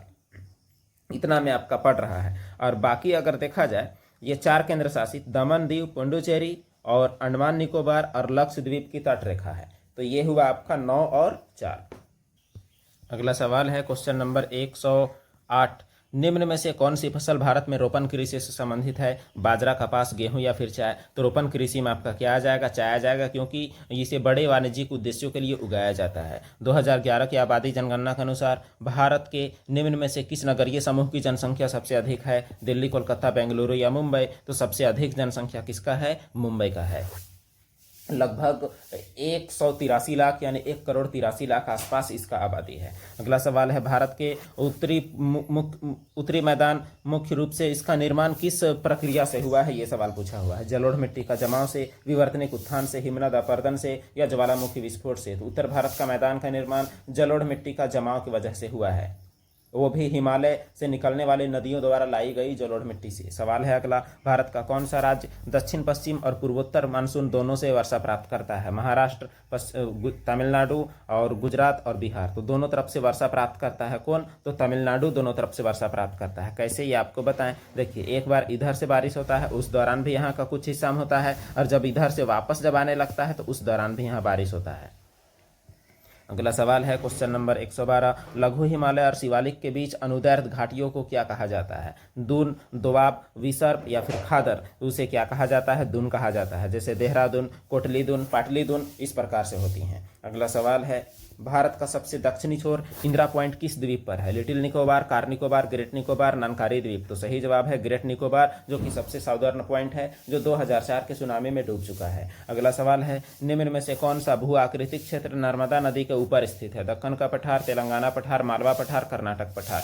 तो नर्मदा नदी के ऊपर स्थित इलाके को क्या बोलते हैं? मालवा का पठार बोला जाता है। छोटा नागपुर का पठार किस नदी तंत्र द्वारा अपवाहित है? तापी, गोदावरी, दामोदर या कृष्णा? तो छोटा नागपुर के पठार का मुख्य नदी क्या है? तो दामोदर नदी है, जो कि झारखंड का सबसे बड़ी और सबसे गंदी नदी है। भारत में कौन सा भूभाग गैर जलोढ़ परिक्षेत्र के कारण नलकूप सिंचाई के लिए उपयुक्त नहीं है? पंजाब पठारी क्षेत्र, पश्चिमी उत्तर प्रदेश तटीय मैदान। नलकूप सिंचाई के लिए उपयुक्त कौन सा नहीं है? क्योंकि वह गैर जलोढ़ है। तो गैर जलोढ़ क्षेत्र कौन सा होता है? पठारी होता है। पठारी क्षेत्र में नलकूप से पानी निकालना मुश्किल होता है, जबकि जलोढ़ क्षेत्र में यह आसान है, जल्दी पानी निकलता है। झारखंड के अधिकारियों ने कहाँ के अंदर पहले गांव जयगीर को सफलतापूर्वक पूरी तरह से इसके क्षेत्र के बाहर ट्रांसफर कर दिया है? पलामू टाइगर रिजर्व के अंदर, दुधवा, अमनगढ़, जिम कार्बेट। देखिए, जब झारखंड पूछा है तो झारखंड वाले में कौन सा है? तो पलामू। तो इसका मतलब क्या हो जाएगा? जवाब पलामू हो जाएगा। बाकी दुधवा आपका कहाँ है? तो उत्तर प्रदेश में। और जिम कार्बेट कहाँ है? वो आपका उत्तराखंड में। अगला सवाल है, डेजर्ट नेशनल पार्क किस लुप्तप्राय प्रजाति के लिए प्रसिद्ध है? ग्रेट हॉर्नबिल,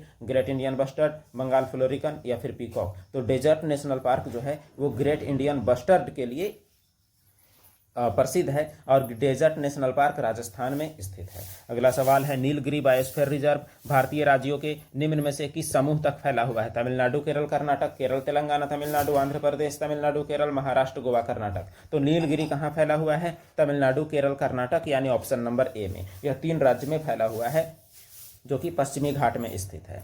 भारत के उत्तरी मैदानों में शीतकालीन वर्षा किसके कारण होती है? पश्चिमी विक्षोभ, काल वैशाखी, पूर्वी हवा, बंगाल की खाड़ी में चक्रवात? तो शीतकालीन वर्षा ठंडे महीना में पश्चिमी विक्षोभ के कारण इसमें बारिश होती है भारत के उत्तरी मैदानों में। सतपुड़ा पर्वतमाला का हाईएस्ट पीक पॉइंट कौन सा है? पारसनाथ, धूपगढ़, माउंट आबू, अनाईमुडी? तो उसका क्या है? तो धूपगढ़ है। बाकी अगर बात करें तो ये पारसनाथ, ये आपका छोटा नागपुर पठार का सबसे ऊंचा ऊंचा पर्वत है। ये आरावली का माउंट आबू है, और ये आपका जो अन्नामलाई आप सुने होंगे, तो अन्नामलाई का अनाईमुडी है। तो और अनाईमुडी जो है वो साउथ इंडिया का सबसे ऊंचा चोटी है।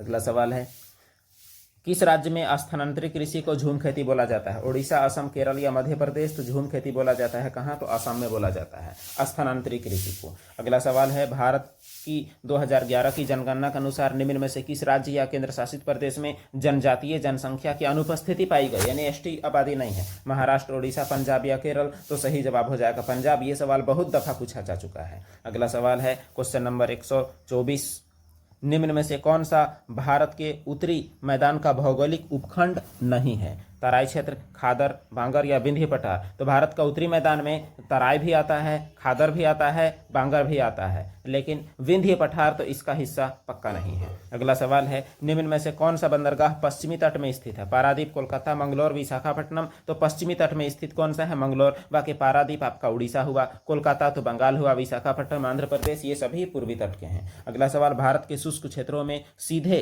पौधों की जड़ों तक सिंचाई जल पहुंचाकर जल संरक्षण के लिए आमतौर पर किस सिंचाई प्रणाली का उपयोग किया जाता है? नहर सिंचाई, ड्रिप सिंचाई, ताल सिंचाई, स्प्रिंकलर सिंचाई। तो इसे क्या कहा जाता है? ड्रिप सिंचाई यानी बूंद सिंचाई प्रणाली कहा जाता है, जिसमें पौधों की जड़ों तक बूंद बूंद पानी पहुंचाया जाता है। अगला सवाल, राजस्थान की तुलना में केरल में सड़क घनत्व ज्यादा होने का क्या कारण है? भूमि की उपलब्धता, खनिज वितरण, उच्च सकल घरेलू उत्पाद, स्थलाकृति और जनसंख्या घनत्व। तो वहां ज्यादा क्यों है सड़क? क्योंकि वहाँ की स्थलाकृति सही है और वहाँ की जनसंख्या घनत्व के कारण सड़कों का नेटवर्क बनाना आसान है और ज़रूरी भी है। अगला सवाल है, जनवरी 2025 में नामदफा टाइगर रिजर्व में एक कैमरा ट्रैप ने 12 वर्ष बाद एक हाथी को कैप्चर किया, जो किस भारतीय राज्य में हाथियों की उपस्थिति को संकेत देता है? यहाँ नाम दफा की बात की गई है, अरुणाचल, मेघालय, असम या फिर नागालैंड। तो नाम दफा कहाँ है ये भी पूछ सकता था, एकदम सीधा बात है। तो नाम दफा अरुणाचल प्रदेश में स्थित है। तो सवाल से घबराना नहीं है, सवाल तो वही है कि नाम दफा कहाँ है। अगला सवाल, भारत में निम्न में से कौन सा भूजल आधारित सिंचाई स्रोत है? खुला कुआं यानी ओपन वेल, नदी, नहर, तालाब या फिर टैंक। तो भूजल आधारित सिंचाई स्रोत कौन सा है? तो ओपन वेल यानी खुला कुआं है। जबकि यहाँ देखिए, नदी, नहर, तालाब, टैंक सतही जल प्रणाली पर आधारित है। शिलांग का पठार कई भागों में विभाजित है, निम्न में से कौन सा इसका भाग नहीं है? मिकिर, गारो, मैकल या फिर खासी। तो इसका हिस्सा मैकल पहाड़ी नहीं है, क्योंकि मैकल पहाड़ी तो मध्य भारत में स्थित है, मध्य प्रदेश में। अगला सवाल, इनमें से कौन सा कृषि केवल चावल गेहूं फसल प्रणाली के लिए सबसे बेस्ट माना जाता है? पश्चिमी कृषि क्षेत्र, पश्चिमी भारत, दक्कन का पठार, सिंधु गंगा मैदान, पूर्वी तटीय मैदान। तो चावल गेहूं के लिए बेस्ट जो है सिंधु गंगा का मैदान है, क्योंकि यहाँ जलोढ़ मिट्टी है। अगला सवाल है, कच्छ के रण में से कौन सा अक्षांश गुजरता है? 25 डिग्री, 23.5 या फिर 18 या फिर 20। तो कच्छ के रण से 23.5 यानी कर्क रेखा होकर गुजरती है, जो गुजरात में स्थित है। अरुणाचल प्रदेश के पूर्व में कौन सा देश है? चीन, भूटान, म्यांमार या फिर बांग्लादेश। तो अरुणाचल प्रदेश के पूर्व में क्या स्थित है? तो म्यांमार स्थित है। ये हुआ आपका अरुणाचल प्रदेश का इलाका उत्तर पूर्वी भारत का, यहाँ पर आपका म्यांमार हो जाएगा। अगला सवाल है, वह कृषि प्रणाली जिसमें फसल की खेती और पशुपालन दोनों शामिल है क्या कहलाती है? वेदिका, रोपण, जीविका या फिर मिश्रित। तो एक साथ हम लोग पशुपालन और खेती जब दोनों करते हैं तो उसे मिश्रित कृषि कहा जाता है, जहां फसल उगाने के साथ साथ पशुधन को भी पाला जाता है। अगला सवाल, भारत के राज्य उत्तर प्रदेश का एक शहर कानपुर किस प्रकार के शहर का उदाहरण है? स्थानांतरण, वितरण, प्रशासनिक, मनोविनोदात्मक या औद्योगिक। तो कानपुर जो है वो कैसा शहर है? यह औद्योगिक शहर है, जो अपना चमड़ा और कपड़े के उद्योग के लिए जाना जाता है। भारत की जनगणना 2011 के अनुसार 2011 में सर्वाधिक जनसंख्या घनत्व कहाँ दर्ज किया गया? उपनगरीय मुंबई, चेन्नई, हैदराबाद, उत्तर पूर्वी दिल्ली। तो सबसे ज्यादा घनत्व जो है उत्तर पूर्वी दिल्ली में दर्ज किया गया, और दिल्ली का जो 2011 के अनुसार 11,297 व्यक्ति प्रति वर्ग किलोमीटर घनत्व है। अगला सवाल, थार रेगिस्तान को निम्न में से किस श्रेणी में वर्गीकृत किया गया है? टुंड्रा, ध्रुवीय, भूमध्य सागरीय, उपोष्ण कटिबंधीय। तो सही जवाब है यह उपोष्ण कटिबंधीय रेगिस्तान है, जो कि गर्म रेगिस्तान है। निम्न में से कौन सा विकल्प उत्तर भारत की विशेषता का सबसे सटीक वर्णन करता है? शुष्क और बंजर, पहाड़ी और वनाच्छादित, जलोढ़ और उपजाऊ, चट्टानी और ऊंचा।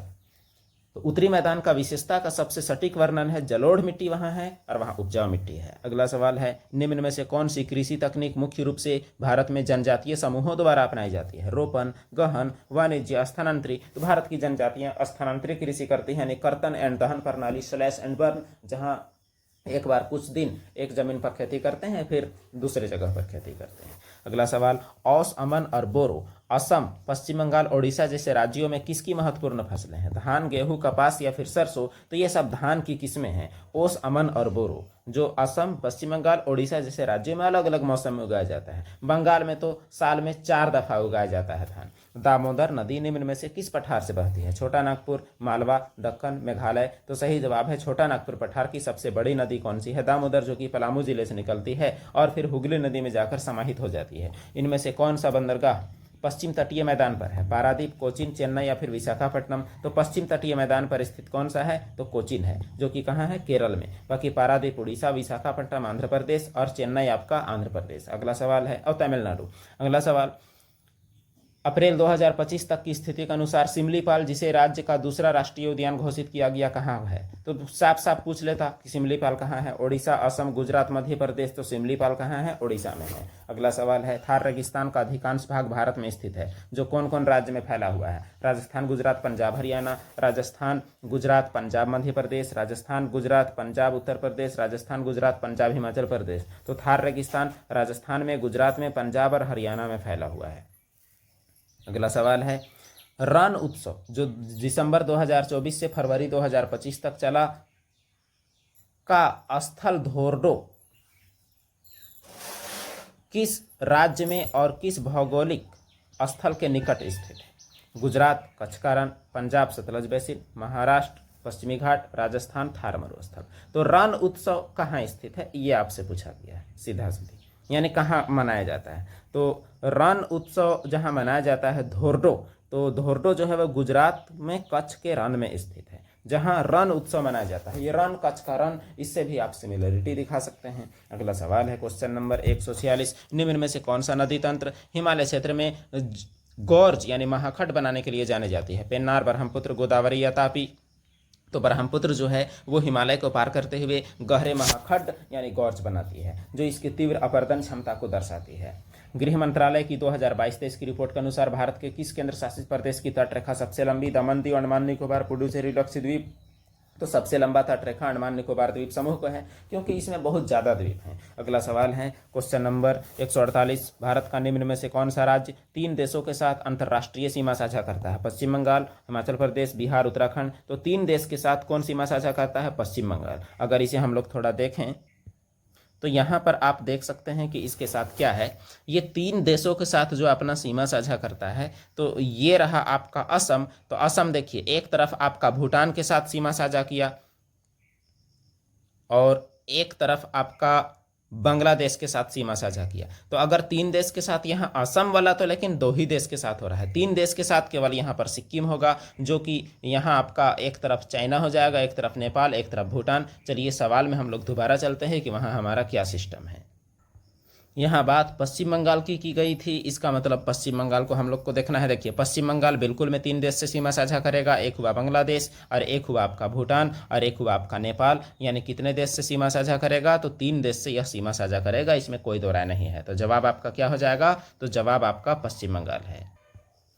अगला सवाल है, निम्न में से कौन सी नदी भारत के महान पठार प्रायद्वीपीय पठार की नदी नहीं है? यमुना, नर्मदा, कृष्णा, गोदावरी? तो प्रायद्वीपीय पठार की नदी यमुना नहीं है, क्योंकि यह हिमालयन रिवर है। अगला सवाल है, निम्न में से कौन सी नदी गंगा की सहायक नदी नहीं है लेकिन सीधे बंगाल की खाड़ी में गिरती है? कोसी, गोमती, महानदी या फिर घाघरा? तो सीधे बंगाल की खाड़ी में गिरने वाली नदी महानदी है, जो कि छत्तीसगढ़ और उड़ीसा से होकर बहती है। अगला सवाल, थार रेगिस्तान में किस प्रकार की वनस्पति मुख्य रूप से पाई जाती है? अल्पाइन और छोटी जड़ी बूटियाँ, झाड़ियाँ, मैंग्रोव, सदाबहार? तो वहाँ जो पाई जाती है छोटी जड़ी बूटी, ये सब पाया जाता है, यानी नॉर्मल शुष्क घास सब पाए जाते हैं। अगला सवाल, भारत के सभी क्षेत्रों को हरित क्रांति से समान रूप से लाभ प्राप्त नहीं हुआ है। निम्न में से कौन सा राज्य हरित क्रांति के प्रथम चरण से सबसे कम असर रहा, सबसे कम उसमें लाभ पहुंचा? पंजाब, उड़ीसा, हरियाणा, उत्तर प्रदेश? तो सबसे कम असर तो उड़ीसा में रहा, क्योंकि 3 राज्य, यही तीनों में तो पहला टाइम में सबसे ज़्यादा असर देखा गया था। पश्चिम तटीय मैदान संकरे होते हैं, किन भू आकृतियों के बीच है? पूर्वी घाट बंगाल की खाड़ी, पश्चिमी घाट अरब सागर, विंध्य अरब सागर, हिमालय या हिंद महासागर? तो सही जवाब हो जाएगा पश्चिमी घाट और अरब सागर के बीच है। ये जो पश्चिमी मैदान है, एक तरफ ये अरब सागर और एक तरफ क्या है, तो एक तरफ पश्चिमी घाट और यहीं पर एकदम पतला सा संकरा मैदान है। अगला सवाल है, भारत का कौन सा शहर लौटते मानसून की वर्षा से सर्वाधिक प्रभावित होता है? भोपाल, चेन्नई, जयपुर या फिर मुंबई? तो सही जवाब हो जाएगा चेन्नई लौटते मानसून से सबसे ज़्यादा प्रभावित होता है। अच्छा, ये सवाल में दोहराव है क्योंकि अलग शिफ्ट में अलग टाइम में ये सवाल पूछा गया है। अगला सवाल, निम्न में से कौन सी नदी सबसे बड़ी प्रायद्वीपीय नदी है? महानदी, कावेरी, गोदावरी, नर्मदा? तो सही जवाब है गोदावरी सबसे बड़ी प्रायद्वीपीय नदी है, जिसे दक्षिण भारत की गंगा या बूढ़ी गंगा कहा जाता है। अरावली पहाड़ियों के संदर्भ में थार रेगिस्तान का अधिकांश भाग किधर है? यानी अरावली से किधर है? उत्तर पूर्व, दक्षिण, उत्तर पश्चिम या पूर्व? तो अरावली से उत्तर पश्चिम में है। अरावली ऐसे है तो इस तरफ से आपका थार रेगिस्तान है। अगला सवाल है, भारत के विशाल मैदानों का निर्माण निम्न में से किस नदी के निक्षेपण के कारण हुआ है? सिंधु, गंगा, ब्रह्मपुत्र, कृष्ण, गोदावरी, कावेरी, नर्मदा, तापी, महानदी, यमुना, सतलज, गोमती? तो सही जवाब हो जाएगा सिंधु, गंगा, ब्रह्मपुत्र नदियों के लाए गए जलोढ़ निक्षेपों के कारण भारत का विशाल उत्तर भारत का मैदान का निर्माण हुआ है। अगला सवाल है, कौन सा बंदरगाह भारत के पश्चिमी तट पर स्थित नहीं है? विशाखापट्टनम, कांडला, मंगलौर या फिर कोचीन? तो सही जवाब विशाखापट्टनम पूर्वी तट में आंध्र प्रदेश में है, जबकि कांडला, मंगलौर और कोचीन पश्चिमी तट में है। निम्न में से कौन सा देश पूरी तरह से स्थल रुद्ध है जो भारत के साथ खुली सीमा साझा करता है? नेपाल, अफगानिस्तान, म्यांमार, बांग्लादेश? तो पूरी तरह से स्थल रुद्ध कौन है? यानी चारों तरफ से जमीन से घिरा हुआ जो भारत के साथ सीमा साझा करता है वो नेपाल है। अगला सवाल है, जलोढ़ मृदा मुख्य रूप से भारत का किस क्षेत्र में है? पश्चिमी, पूर्वी, सिंधु गंगा मैदान, प्रायद्वीपीय पठार? तो सही जवाब है सिंधु गंगा मैदान में, सिंधु गंगा ब्रह्मपुत्र मैदान यानी उत्तर भारत का विशाल मैदान में जलोढ़ मिट्टी पाया गया है। भारत के सीमा व्यापार के लिए महत्वपूर्ण लिपू लेख दर्रा भारत और किसके बीच है? तिब्बत, चीन, भूटान, बांग्लादेश या फिर अफगानिस्तान? तो लिपू लेख दर्रा तिब्बत और चीन के बीच स्थित है। लिपू लेख दर्रा भारत, तिब्बत के बीच नेपाल की सीमाओं में ट्राई जंक्शन पर स्थित एक सीमा है जो कि उत्तराखंड में है।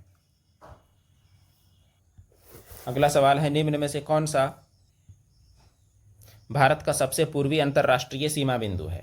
लिपुलेख, नाथुला, किबिथु या फिर रोहतांग? तो सबसे पूर्वी अंतर्राष्ट्रीय सीमा बिंदु कौन सा है? तो किबिथु है।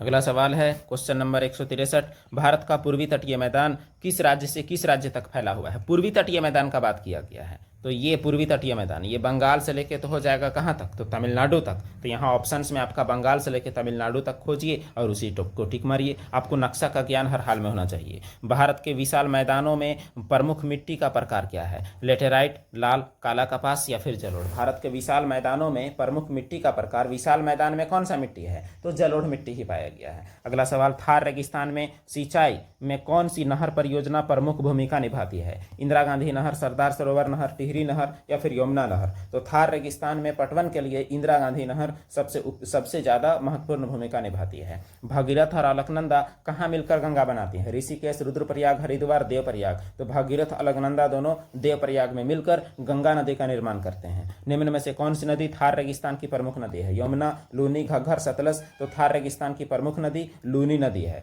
जो एक अंतर्देशीय नदी है जो कच्छ के रण में समाप्त हो जाती है, समुद्र तक नहीं पहुंचती। निम्न में से कौन सा भारत में सिंचाई का सबसे बड़ा योगदान करता है? वर्षा जल, अधोभूमि सिंचाई, टैंक या ट्यूबवेल, नहर? तो सबसे बड़ा सिंचाई प्रणाली भारत में ट्यूबवेल यानी नलकूप, बोरिंग और नहर का होता है। अगला सवाल है, भारत का महान पठार ग्रेट प्लेटू किस प्राचीन भूभाग का हिस्सा है? गोंडवाना, अंगारा, पैंथिया या फिर लॉरेशिया? तो सही जवाब है यह गोंडवाना लैंड यानी जो दक्षिण में था उसका हिस्सा है। अगला सवाल है, भारत का देशांतरीय विस्तार क्या है? 70 से 95, 68 से 97, 66 से 98, 69 से 96? तो सही जवाब है 68 डिग्री 7 मिनट ईस्ट से 97 डिग्री 25 मिनट ईस्ट तक। ये रहा आपका देशांतरीय विस्तार। सवाल है, भारत के किस राज्य में भील जनजातीय समुदाय की जनसंख्या सर्वाधिक है? केरल, एमपी, उसके बाद आपका ओडिशा, तमिलनाडु? तो सही जवाब है मध्य प्रदेश में भील जनजाति समूह सबसे ज़्यादा है। भील जनजाति भारत की सबसे बड़ी जनजाति समूहों में से एक है। अगला सवाल है, निम्न में से कौन सी नदी राजस्थान से होकर बहती है? लूनी, तापी, तीस्ता या फिर झेलम? सवाल का वर्ड बदल के फिर से पूछा गया है, तो लूनी नदी राजस्थान की प्रमुख नदी है जो अरावली से निकलती है। भारतीय संदर्भ में श्रेणीवन शहरों में जनसंख्या वृद्धि किससे सर्वाधिक प्रभावित होती है? धार्मिक कारक, ग्रामीण क्षेत्र से पलायन, प्राकृतिक वृद्धि, सरकारी रोजगार? तो श्रेणी 1 का जो शहर है महानगर, वहां आबादी ज्यादा क्यों बढ़ता है? वहां पलायन से बढ़ता है, रोजगार की तलाश में। सवाल है, नदियां तटीय मैदान के निर्माण में किस प्रकार योगदान दे सकती है? वाष्पीकरण, समय के साथ तलछट जमा करके, समुद्र जलस्तर बढ़ाकर, भ्रंश रेखाएं बनाकर? तटीय मैदान का निर्माण में नदियां समय के साथ तलछट या गाद जमा करके योगदान दे सकती हैं। निम्न में से किस राष्ट्रीय उद्यान को विश्व का एकमात्र तैरता हुआ उद्यान माना गया है? सुंदरवन, केबुल लामजाओ, भीतरकनिका, मन्नार। तो सही जवाब है केबुल लामजाओ का उद्यान, जो कि मणिपुर का लोकटक झील में है। वह अपनी फुमडी यानी तैरती हुई वनस्पति के कारण विश्व का एकमात्र तैरता हुआ उद्यान है। अगला सवाल है क्वेश्चन नंबर 176। भारत अफगानिस्तान सीमा को आधिकारिक तौर पर क्या कहते हैं? डूरंड, रेडिक्लिफ, मैकमोहन या फिर नियंत्रक रेखा? तो जवाब है डूरंड रेखा भारत अफगानिस्तान, मैकमोहन रेखा भारत चीन, रेडिक्लिफ रेखा भारत पाकिस्तान। तो इसका जवाब क्या हो जाएगा? तो डूरंड रेखा। अगला सवाल, थार रेगिस्तान मुख्य रूप से किन भारतीय राज्यों को कवर करता है? राजस्थान यूपी, राजस्थान पंजाब, राजस्थान गुजरात, राजस्थान महाराष्ट्र। तो राजस्थान और गुजरात मुख्य रूप से 4 राज्य है, लेकिन देखिए एक बार ऑप्शन दिया था 4 और एक बार दिया था कितना, जब ही दिया है 2। निम्न में से कौन सा राज्य चारों ओर से स्थलरुद्ध है, जो किसी भी अंतरराष्ट्रीय बाउंड्री को शेयर नहीं करता? यूपी, असम, छत्तीसगढ़, राजस्थान। तो स्थल रुद्ध कौन सा है? तो छत्तीसगढ़ है। बहुत सारे राज्य हैं, लेकिन ऑप्शन में से कौन सा हुआ? तो छत्तीसगढ़ हुआ। निम्न में से कौन सी नदी पश्चिमी घाट से निकलती है? कृष्णा, यमुना, ब्रह्मपुत्र, गंगा। तो इसमें से कृष्णा नदी जो है वो पश्चिमी घाट से निकलती है, पश्चिमी घाट में महाबलेश्वर श्रृंखला से निकलती है। शुष्क भूमि खेती में प्रमुख बाधा क्या है? हाइब्रिड बीज, उर्वरक की कमी, जल की कम मौजूदगी, बहुत अधिक वर्षा। तो शुष्क भूमि खेती में शुष्क क्यों है? क्योंकि जल की कमी है। अगला सवाल है, निम्न में से कौन सी नदी बेसिन भारत में सर्वाधिक जनसंख्या सांद्रण में को सहायता करती है? गोदावरी, गंगा, नर्मदा या फिर ब्रह्मपुत्र? तो सबसे ज्यादा आबादी किस नदी बेसिन में है? तो गंगा नदी, और उसके किनारे वाले क्षेत्र में सबसे ज्यादा आबादी है भारत में। अगला सवाल है, सिंधु बेसिन तंत्र यानी इंडस बेसिन सिस्टम की प्रमुख नदी निम्न में से कौन सी है? यमुना, रावी, गोदावरी, कावेरी। तो इसमें से सिंधु नदी वाला तंत्र का रावी नदी एक मुख्य नदी है। बाकी जो यमुना, गोदावरी, कावेरी ये तो आपका प्रायद्वीपीय भारत की नदियां हैं, और यमुना हिमालयन रिवर है। भारत का कौन सा क्षेत्र भौतिक बाधाओं और सीमित अभिगम्यता के कारण न्यूनतम जनसंख्या वाला क्षेत्र है? पूर्वी राजस्थान, गंगा बेसिन, उत्तर हिमालय, लद्दाख क्षेत्र, तटीय आंध्र प्रदेश। तो भौतिक बाधा और सीमा के कारण उत्तरी हिमालय, लद्दाख क्षेत्र चूंकि अत्यधिक ठंडी जलवायु, उबड़ खाबड़ स्थलाकृति, सीमित पहुंच के कारण कम जनसंख्या वाला क्षेत्र है। निम्न में से कौन सा मेघालय पठार का उपविभाजन नहीं है? गारो, मिकिर, जयंतिया, खासी। तो मेघालय पठार का उपविभाजन मिकिर नहीं है, बाकी गारो, खासी, जयंतिया तो मेघालय पठार की प्रमुख उपविभाजन है। और मिकिर असम में है और गारो, खासी, जयंतिया मेघालय में। थार रेगिस्तान के मैदानों में कौन सा पेड़ पाया जाता है? सागौन, नीम, साल या फिर खेजड़ी? तो जो वृक्ष पाया जाता है वो कौन सा है? वो खेजड़ी है। अगला सवाल, निम्न में से कौन सी नदी माजुली द्वीप बनाती है, जो दुनिया की सबसे बड़ी नदी द्वीप है? गंगा, ब्रह्मपुत्र, महानदी, गोदावरी। तो सही जवाब है ब्रह्मपुत्र। ब्रह्मपुत्र जो है वो दुनिया का सबसे बड़ा नदी द्वीप माजुली बनाता है। निम्न में से कौन सी संरचना थार रेगिस्तान का खासियत नहीं है? स्थानांतरित टीले, नखलिस्तान, अंतर्देशीय जल निकासी या फिर घने सदाबहार जंगल? तो थार रेगिस्तान में घने सदाबहार जंगल कहाँ से आएंगे, इसलिए यही हो जाएगा आंसर। निम्न में से किस भारतीय राज्य का तटरेखा नहीं है? आंध्र प्रदेश, ओडिशा, राजस्थान या फिर गुजरात? तो इसमें से राजस्थान का कोई तटरेखा नहीं है। अगला सवाल है, निम्न में से कौन सा देश भारत के साथ भूमि साझा नहीं करता? म्यांमार, भूटान, अफगानिस्तान, श्रीलंका। तो भारत के साथ श्रीलंका जो है वो भूमि साझा नहीं करता, यह केवल समुद्री सीमा साझा करता है। अगला सवाल है, नई दिल्ली जैसे शहरों में उच्च जनसंख्या घनत्व का कारण रोजमर्रा जिंदगी में क्या होता है? पर्यावरण पर दबाव, भूमि की कीमतों में कमी, प्रति व्यक्ति आय में वृद्धि, स्कूल नामांकन में कमी। तो उससे पर्यावरण में दबाव होता है, और ऐसे भी दिल्ली सबसे ज्यादा प्रदूषित शहरों में से एक है।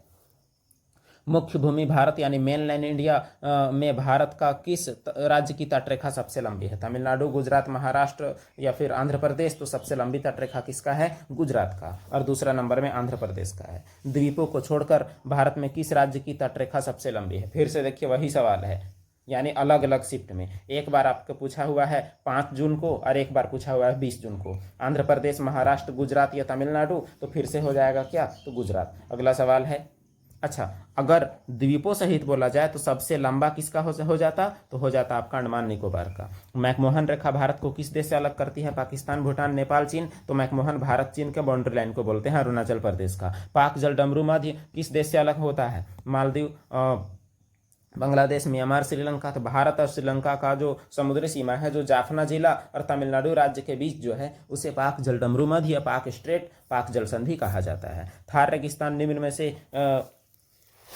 किसके बीच एक प्राकृतिक सीमा बनाती है? भारत अफगानिस्तान, भारत चीन, भारत नेपाल, भारत पाकिस्तान। तो प्राकृतिक सीमा भारत और पाकिस्तान के बीच बनाती है थार रेगिस्तान। अगला सवाल है, निम्न में से किस राज्य की जनसंख्या मुख्यतः पहाड़ी भूभाग के कारण कम है? उड़ीसा, तमिलनाडु, अरुणाचल, गुजरात। तो कम आबादी अरुणाचल प्रदेश में पहाड़ी के कारण है। अरुणाचल प्रदेश में जनसंख्या घनत्व केवल 17 है, प्रति वर्ग किलोमीटर केवल 17, जो कि भारत में सबसे कम है।